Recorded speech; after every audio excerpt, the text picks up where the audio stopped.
மஞ்சள் வண்ண வெயில் பட்டு கொஞ்சம் வண்ண வஞ்சி சிட்டு அஞ்சி அஞ்சி கெஞ்சும் போது ஆசை இல்லையா?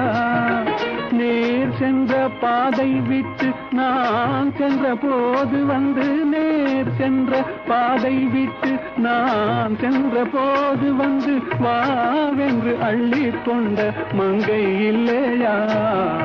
கண் வண்ணம் அங்கே கண்டேன், கை வண்ணம் இங்கே கண்டேன், பெண் வண்ணம் நோய் கொண்டு வாடுகிறேன்.